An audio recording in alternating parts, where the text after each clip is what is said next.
It should have never happened. I will have that war settled between Putin and Zelensky as president-elect before I take office on January 20th. I'll have that war settled. I think the Middle East will be in a good place. I think actually more difficult is going to be the Russia-Ukraine situation. I see that as more difficult. It's farmland, and it's very, very flat. And the only thing that stops a bullet is the human body. And the human body is stopping a lot of bullets. Within the first 3 to 6 months? I hope to have 6 months. First 3 to 6 No, months. I hope long before 6 months.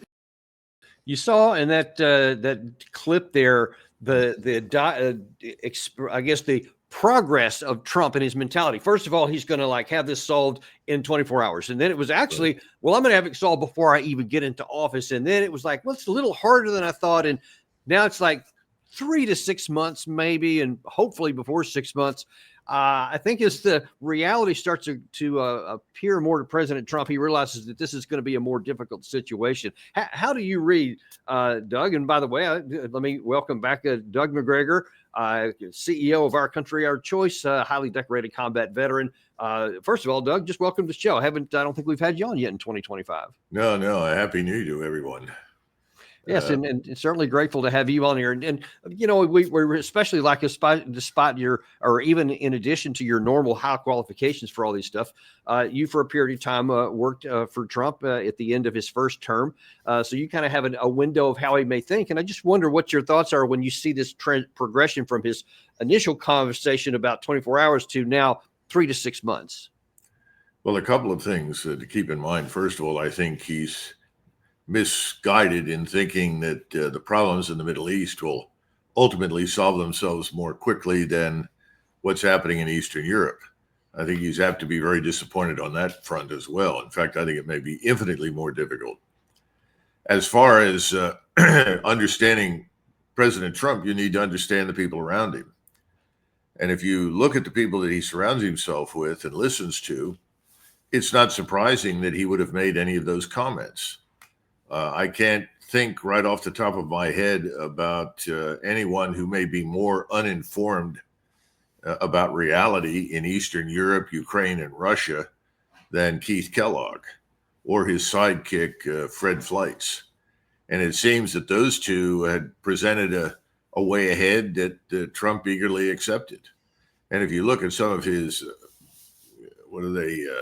X's or tweets, whatever we call them now, he adopted all of the utterly false, inaccurate numbers for casualties that have been, proselytized by the CIA, MI6, and the supporters of perpetual war against Russia. So I think from the very beginning, he was starting from a base of knowledge that was frankly inaccurate. So it's not surprising he said that. Now, as far as what can he do? I think increasingly the answer is almost nothing to profoundly influence events on the ground in Ukraine. The one thing he should do is that he should say, look, I didn't start this war. This is not my war. I want to end it as quickly as possible, and I'm announcing an immediate suspension of all military aid to Ukraine. In addition to this, I am ordering all U.S. personnel in or out of uniform, military intelligence, technical advisors, everything out of Ukraine. If he did those two things, the war would stop.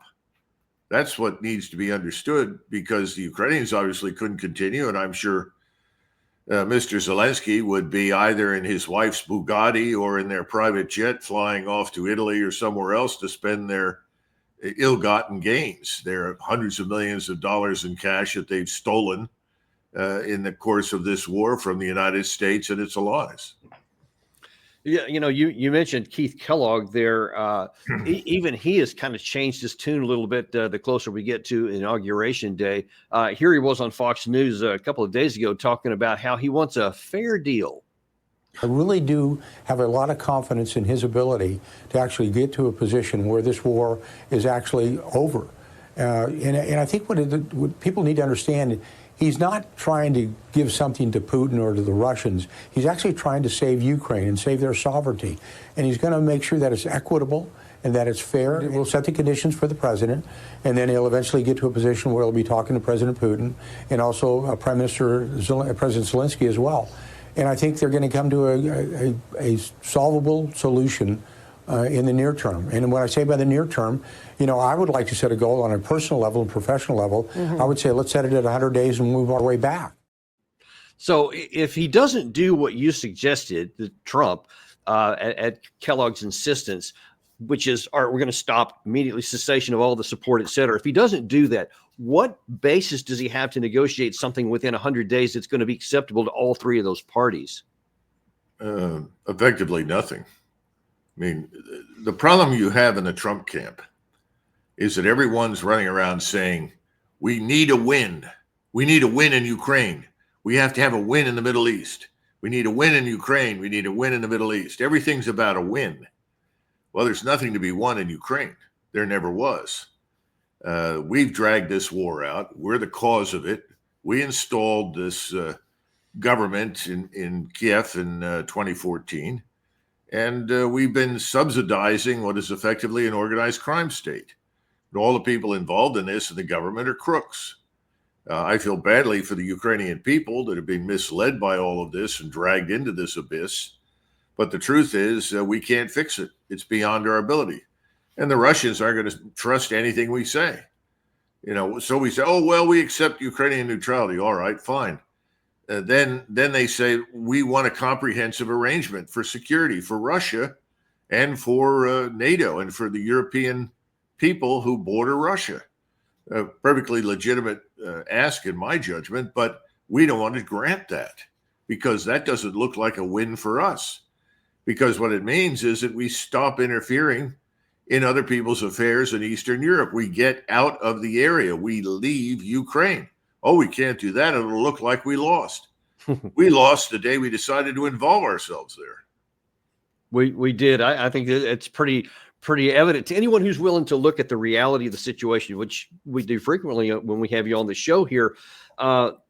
In his testimony, I think it was yesterday, future Secretary of State Marco Rubio was asked a lot about the issue about the Ukraine war. Now, some of what he says here, I think, is an accurate depiction of the current situation, but then his provisions seem to be a little bit askance. The destruction that Ukraine is undergoing is extraordinary. It's going to take a generation to rebuild it. The truth of the matter is that in this conflict, there is no way Russia takes all of Ukraine. The Ukrainians are too brave and fight too hard, and the country is too big. That's not going to happen. It's also unrealistic to believe that somehow a nation the size of Ukraine, no matter how incompetent and no matter how much damage the Russian Federation has suffered as a result of this invasion, there's no way Ukraine is also going to push these people all the way back to where they were on the eve of the invasion, just given the size dynamic. Putin's goal now is to have maximum leverage so that he can basically impose neutrality on Ukraine, retrofit, and come back and do this again in 4 or 5 years.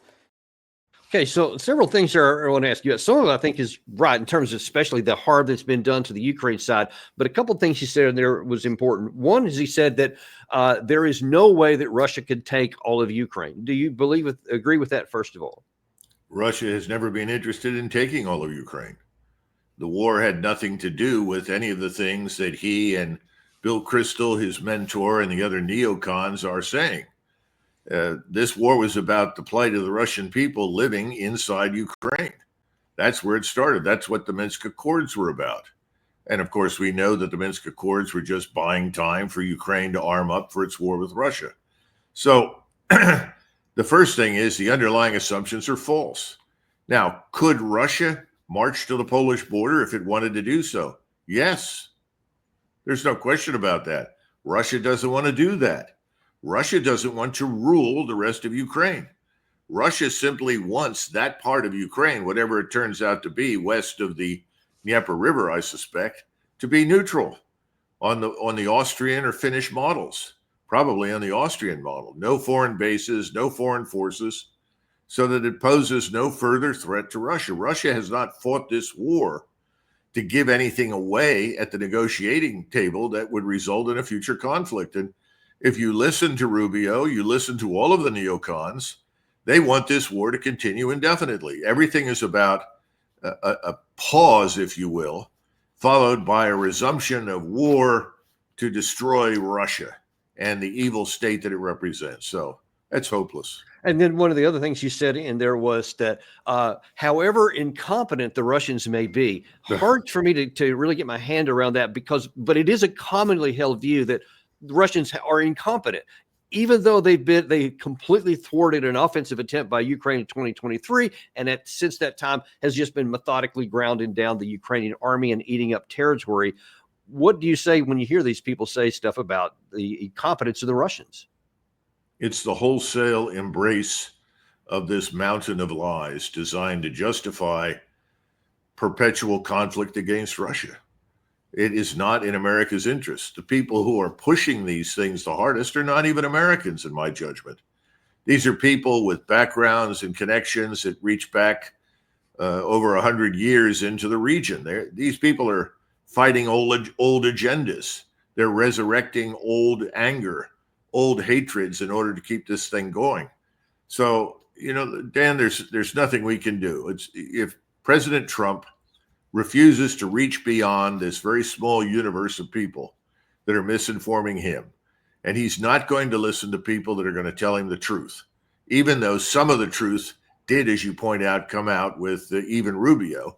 But even there, the truth is misguided. The exchange rate in terms of deaths and casualties is somewhere between 1 to 6 and 1 to 8, with for every 1 Russian, 6, 7, or 8 Ukrainians have been killed or wounded. I mean, it's that simple, and it's getting worse with each passing day. It's been disastrous for the last several months because the Ukrainian force is collapsing. And when armies collapse, they take heavy casualties while they're trying to retreat, withdraw, or escape destruction. And that's what's happening in Ukraine. And so you just described something that matches what we can physically see on the battlefield. We can watch the line moving to the west. So what you said lines up with what we observe. But here's what some other people are saying that is rather contradictory to what we observe on there. And yet the microphones keep getting put in the faces of guys like Ben Hodges.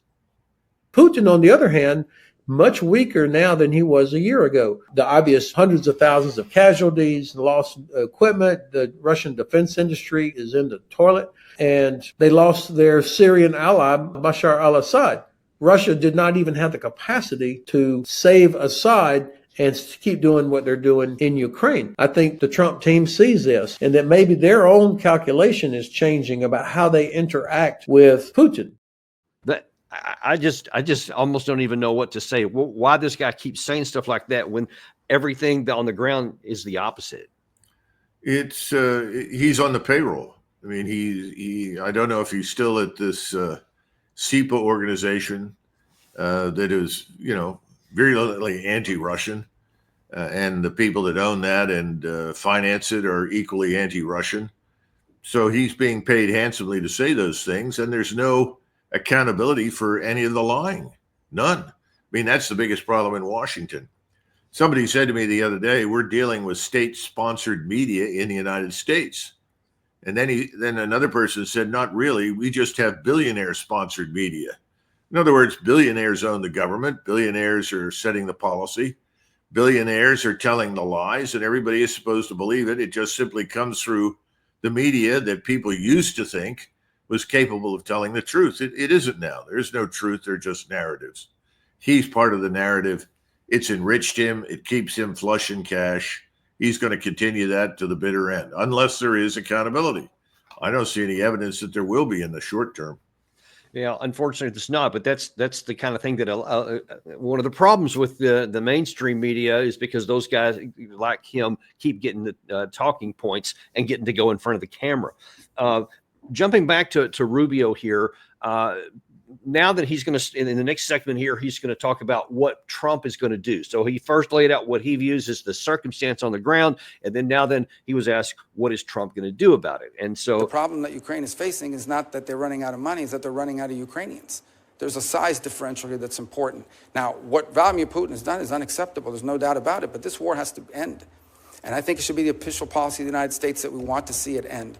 Now, what that master plan looks like it's going to be hard work. This is not going to be an easy endeavor, but it's going to require bold diplomacy. And my hope is that it could begin with some ceasefire And we're going to have, there are going to, in order to achieve objectives like the one that needs to occur in Ukraine, it is important for everyone to be realistic.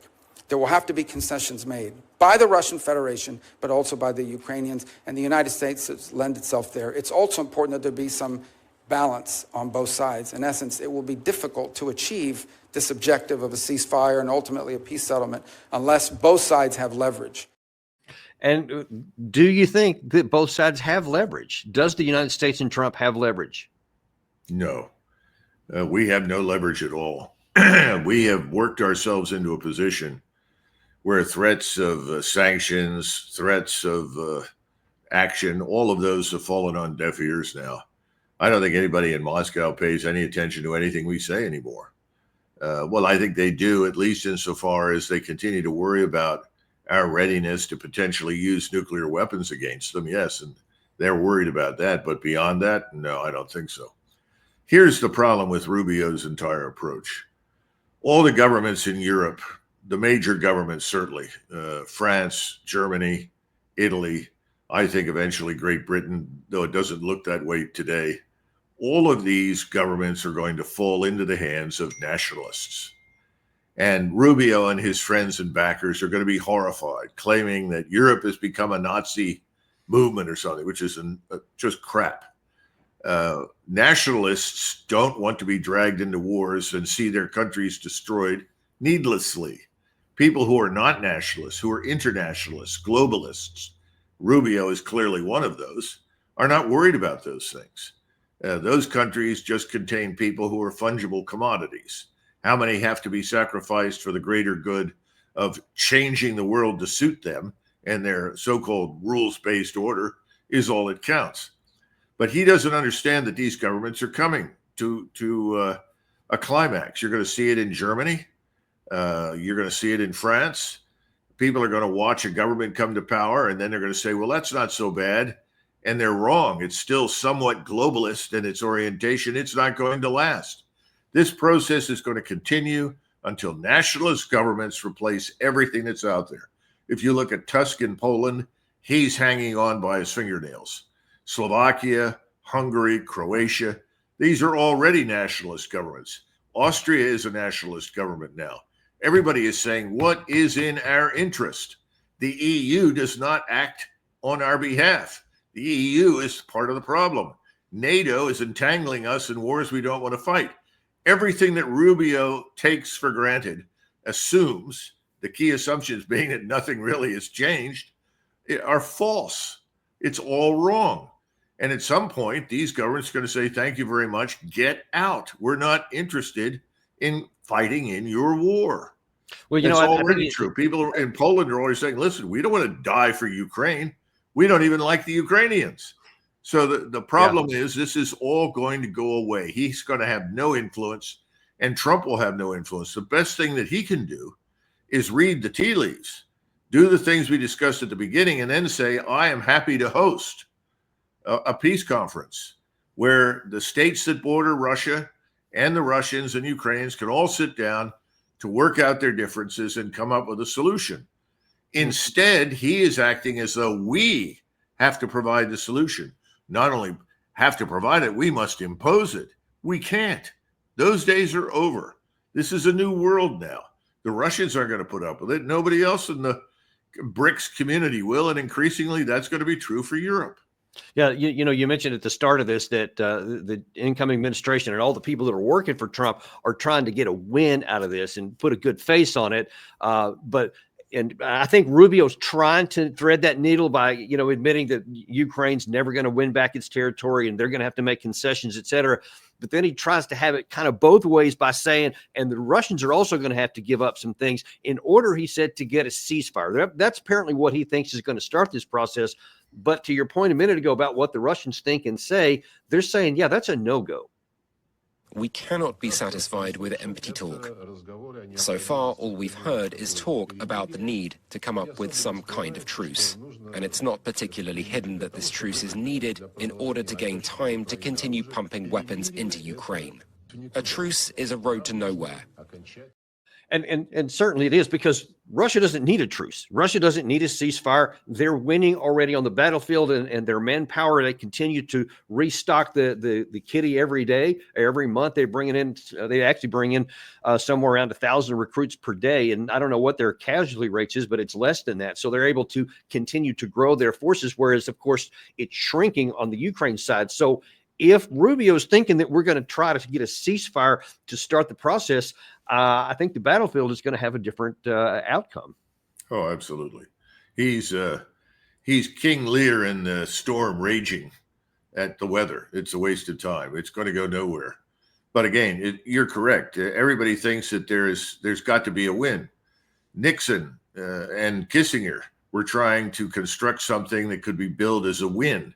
Well, the only win for the United States was to get out of Vietnam. Everything else was lost. And one can argue that everything was lost there on the first day, because we didn't know what we were doing. We didn't even know where to go, what to do, whom to attack. And this continued for years. So we're in a very similar position now. The win for us is extricating ourselves from this tar baby. Get out, say goodbye, move on. I think that's what will eventually happen, because I'm afraid President Trump is surrounded by people that will prevent him from doing what makes sense, which is what we just discussed earlier. Offer to host something, but otherwise announce, we're leaving, we're out, it's over, we're not going to do this anymore, which would make infinite sense. And it would be a big win here in the United States. Well, that's actually what I was about to say. That it depends on your definition of win. If it's something classic, that's not even on the table. But what you described is some creative thinking that actually says, hey, there is a way that you can come out with a win. Now, of course, his political enemies will be against it no matter what, because the Biden administration on its way out the door has gone to extreme lengths at the president, the Secretary of State, and Secretary of Defense to all say they have set up Ukraine to stand on its own, and only Trump undermining that can potentially lose it. So if he did what you suggested, that's what they would say to him. But I think that there's a lot of plausibility to say he's not going to win those people over anyway. So just forget about that. This is what makes sense, and the people who elected him to be president would love it, I believe. Yeah, no, I think that's true. Back in 2005, I remember having a conversation with several people, and I said, we just need to leave Iraq. You got Saddam Hussein. What are we doing here? Let's just get out. And everybody said the same thing. Oh, we can't just leave. And, my answer was, well, that's what we're going to do anyway, because we don't live there. It's not Kansas. It's not Missouri. So I think, it would be useful if somebody sat down with President Trump, if he would listen, provide him with some truth instead of lies about the great Ukrainian success story, point to the absolutely systemic corruption, and say it's time for us to get out of this thing. We can't fix it. We don't want to rule it. We don't want to pay for it. We're out. But we'll be happy to host a conference. And the Russians would take that as a very positive development, because they're tired of us trying to impose things on them. And we don't want war with Russia. You see, this is the other problem. Everybody is promoting hostility to Russia in Washington. But we don't need it. We don't want it. There's no reason for it. But you have this phony dichotomy. You have the democratic states on one side and the authoritarians on the other. I mean, it's a false dichotomy. It makes no sense at all. But that's the sort of lie that continues to be promoted. That's General Hodges and everybody like him. And, one of the other, I guess, enduring and popular lies that has also continued on throughout this is the claim that Zelensky makes this all the time. And I think Jack Keane has lifted this up, and certainly a number of others, that says, hey, the Russian is out to get you. If he gets Ukraine, he is definitely going to go to the West, and he's going to conquer everybody because he wants to recreate the Soviet Union, et cetera. You mentioned something at the beginning of this, and Lavrov actually yesterday at a press conference addressed some of that they are focused not on conquering land in the West. They are focused on protecting the ethnic Russians in the eastern part of what was Ukraine. The return of Donald Trump has fueled speculation of a peace deal in Ukraine. Is he the master deal maker he claims to be? And how far is Russia willing to go? What concessions are you willing to make to reach an agreement?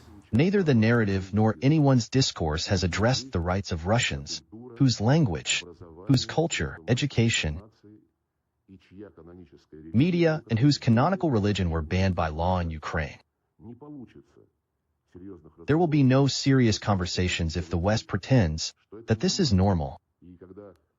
And when the outgoing administration in the person of Blinken and Sullivan says that they are confident that the new White House will continue the policy of supporting Ukraine.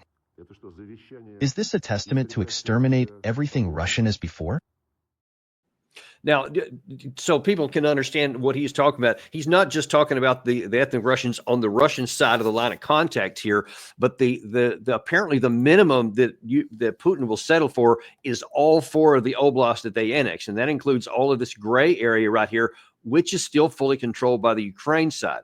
So what Lavrov and Putin have said is that the entry point for negotiations is this line right here, which means that the Ukraine side would have to literally withdraw from that position here, because he said he's not going to have the line here because all of the ethnic Russians that still live here, and actually you can go into Odessa and Kharkiv City, there's quite a lot in there too.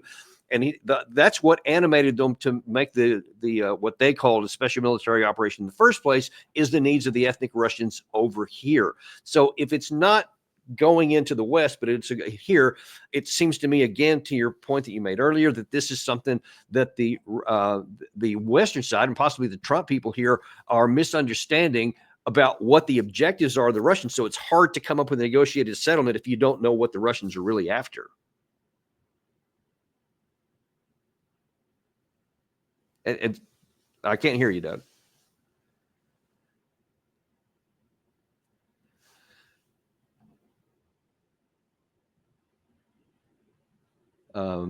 Gary, can you hear? I don't hear Doug right Doug, now. can you turn your microphone back on for us?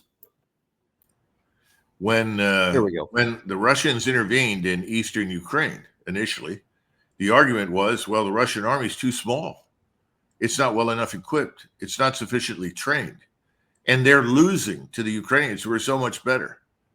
Well, if your plan was always to reconquer everything that we called the Warsaw Pact, then you would have thought that the army was overly large, very lethal, and ready to march west at hypersonic speed. Well, that wasn't the case. So how do you then say now he's ready to march west? Well, Russia has done what it has to do to defend itself and to defend its people inside eastern Ukraine. If they were really committed to this massive offensive, would they have waited this long? Would they have exercised as much restraint as they have, particularly in the face of these long-range strike weapons that we've given to the Ukrainians that have harmed people inside Russia proper? Doesn't make any sense. Doesn't pass the smell test. It's all nonsense. But one would think at this point it would be a huge mistake to underestimate Russian resolve to secure itself. And if you leave them no alternative to march further west, they'll do it. So at this point, it would make infinite sense to hold that conference we discussed and come to some sort of arrangement.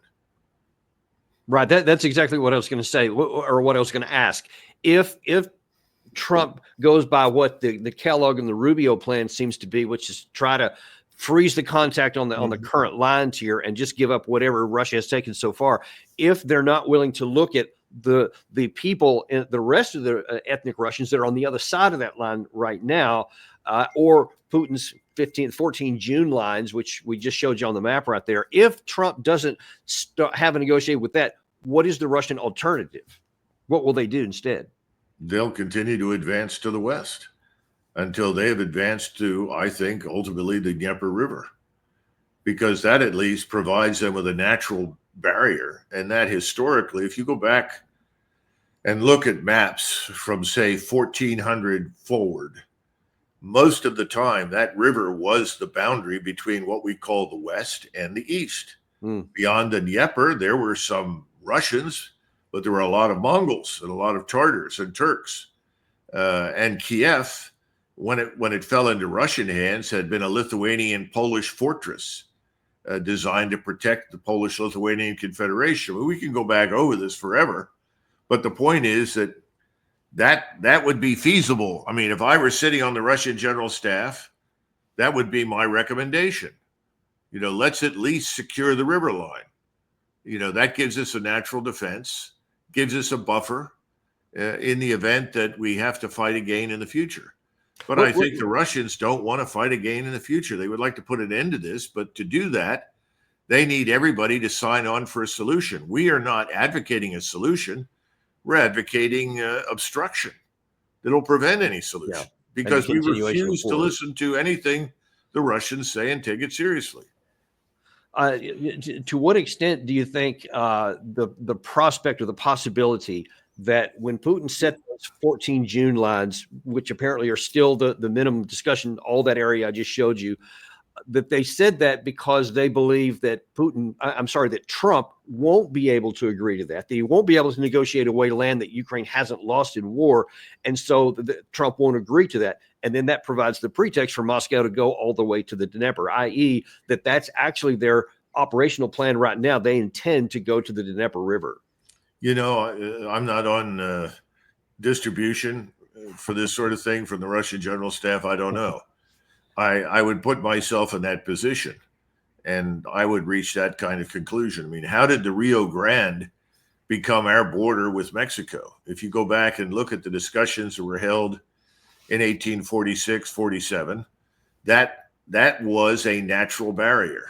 And it seemed to make sense because we knew that we could never incorporate the people south of the Rio Grande into the United States. There were only about 115,000 human beings in the entire area that we annexed and made part of the United States. We rapidly flooded those areas with millions of people that we call Americans. But we couldn't do that with Mexico. So I imagine that there's a similar thought process. And the other thing is that our span of attention, Dan, as you know, is very short. We're the microwave country. We want to put it in the microwave and out comes the answer. We want a solution. There's no willingness to look at the long haul under any circumstances. And it's back to the win. Where's the win? How do we get a win out of this? So, at the end of the day, I think this whole thing will be decided in the region by the Russians and ultimately, eventually, by Europeans who have said enough. We're not interested in this war. We don't want to fight it. Well, in the last few minutes we have here, speaking of the Europeans, I just want your analysis, I guess, of what's really going on, what they intend and what's going on behind the scenes, because you have France and the UK here in the last 24 hours have again broached this idea that, hey, whatever Trump ends up doing negotiating, I think it would be really cool if we brought French and UK soldiers, not NATO, but France and UK soldiers to peacekeepers to come in and patrol the end of that. What do you say to that prospect? It's absurd. And I would say let them try it, because I think they're going to face enormous opposition inside their own countries, saying, what are British soldiers doing in the middle of Ukraine? Why are we there? This doesn't make any sense. Same thing with the French. What are they doing? What are they going to do? Garrison, Crimea? That's absurd. The Russians will just laugh at this and basically make it clear, if you come into Ukraine, we will destroy you. And if you look at the armies that you have right now in Great Britain and France, these are what I call boutique armies. These are designed for very limited, low-level, low-intensity operations. None of these people are prepared for the Russians. So the notion that the Russians would sign on for something like that is absurd. So I think they've got problems at home and they got problems with Moscow. It's not going to happen. So there may be some fantasy hopes for it, but I mean, just because of what you talked about, the balance of military power between the two sides, Russia would never agree to that because they have no incentive to agree to that. Why would they? No, it's absurd.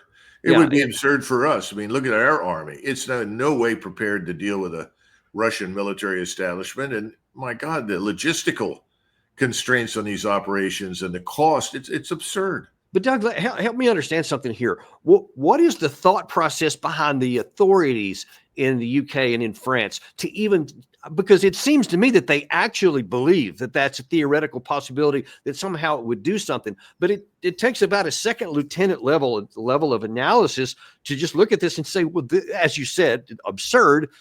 And yet here is the president and the prime minister of those two countries actually advocating this. Why would they do that? Well, you have the leaders in both countries that don't want to be embarrassed by the truth. And the truth is that they've signed on for a catastrophe with us. Starmer is on very thin ice. He's going to end up like Liz Truss here very shortly, I suspect. I don't know who comes in next, but eventually you're going to get British nationalists. They're going to say, this is crazy. We want out. The same thing is going to happen to Macron and the group that's currently running the show in Paris. They're not going to last. You may have an out-and-out revolution in Paris, and that would sweep across Europe. You know, the old saying is, every time Paris sneezes, Europe gets a cold. I think that's eminently possible.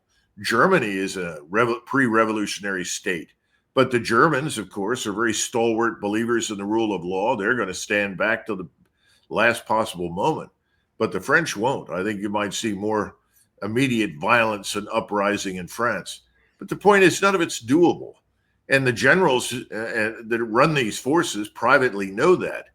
But if you're one of the top generals, you're probably there because you were willing to go along with stupidity anyway. And you assume, oh, well, this will never happen, so I'll say it. I mean, I've had these conversations with people in the U.S. Army, too. Generals said, well, that'll never happen anyway, so what does it hurt to say that? I've heard people say those things. It's a serious mistake. Well, without question, it is. Last question I want to ask is, we'll zoom back to the United States here and Trump in particular. If he listens to the likes of Kellogg and Rubio and some of these others who are quasi looking at the truth and thinks that he's going to get some kind of a positive outcome besides the one that you laid out there, which is absolutely wide open and could be accomplished, what would Trump do if he starts to go down the path that Kellogg is laying out, only to discover that Russia won't play? Because he's going to then be in a position to where, well, I tried to get X, but now X has been taken away from me. So does he then be seen as capitulating to Russia, then doing what you suggested, or will he face the risk of trying to escalate the situation to try and force Russia into something he wants? So I think that's a big danger. Well, that is a danger. The only thing I can say is that my limited exposure to President Trump is that this is not someone who wants a war with anyone. He's actually very interested in peace and stability. He understands that we've got huge problems inside our country. He wants to deal with those. He wants to secure the border. He wants to reverse the migration. He wants to stabilize the United States. He wants prosperity here. You go down this road, you can throw all of that into the trash. It's never going to happen. So I think President Trump's instincts are good. Now, you're saying, what if he listens? Well, you have a lot of people. I call this class in Washington the stupids. The stupids believe, well, President Trump could go do a deal with Putin, and that deal will be he can do what he wants with Ukraine and give us a free hand in the Middle East so we can reshape it to Israel's advantage. I don't think so. But there are a lot of dumb people out there that think in those terms. Well, we'll give the Russians a bone here, but then they've got to do business with us somewhere else. No, they don't. And that's why this assumption that the Middle East is easier to solve is very, very wrong. Very wrong. That's one of the most complex and difficult regions in the entire world. And the notion that we can somehow or another clean up the battlefield and put out the fires that the arsonist Netanyahu has set is fundamentally wrong.